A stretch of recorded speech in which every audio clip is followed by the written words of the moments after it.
সদর উপজেলা বিএনপি সভাপতি আব্দুল হামিদ, জেলা ছাত্রদলের সভাপতি মোহাম্মদ কায়েস প্রমুখ উপস্থিত ছিলেন।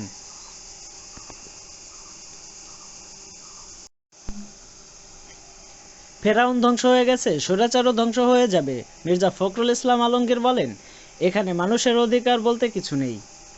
বিএনপির মহাসচিব মির্জা ফখরুল ইসলাম আলমগীর বলেছেন, হিটলারের মতো ফ্যাসিবাদীও ধ্বংস হয়ে গেছে, সেই পুরনো যুগেও ফেরাউন নমরুদ ধ্বংস হয়ে গেছে।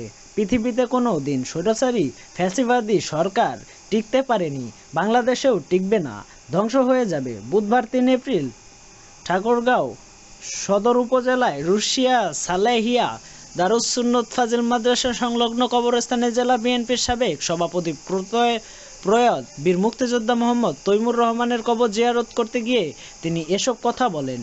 মির্জা ফখরুল বলেন, সারা দেশের মানুষ আজ এক ভয়াবহ অবস্থার মধ্যে রয়েছে। এখানে মানুষের অধিকার বলতে কিছু নেই, গণতন্ত্র বলতে কিছু নেই, মানুষের জীবনের কোনো নিরাপত্তা নেই। সেখানে দেশের মানুষের সঙ্গে নিয়ে এসব প্রতিষ্ঠা করতে লড়াই এবং সংগ্রাম করেছি। তারেক রহমানের নেতৃত্বে অবশ্যই এই সংগ্রামে আমরা জয়ী হব।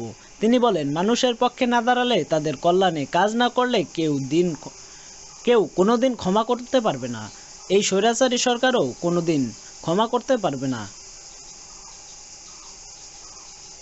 এ সময় জেলা বিএনপির সাধারণ সম্পাদক মির্জা ফখরুল ইসলাম ফয়সাল আমিন, যুগ্ম সাধারণ সম্পাদক আনসারুল হক, সদর উপজেলা বিএনপি সভাপতি আব্দুল হামিদ, জেলা ছাত্রদলের সভাপতি মোহাম্মদ কায়েস প্রমুখ উপস্থিত ছিলেন।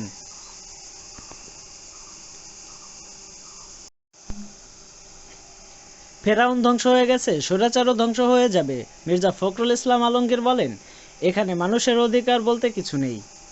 বিএনপির মহাসচিব মির্জা ফখরুল ইসলাম আলমগীর বলেছেন, হিটলারের মতো ফ্যাসিবাদীও ধ্বংস হয়ে গেছে, সেই পুরনো যুগেও ফেরাউন নমরুদ ধ্বংস হয়ে গেছে।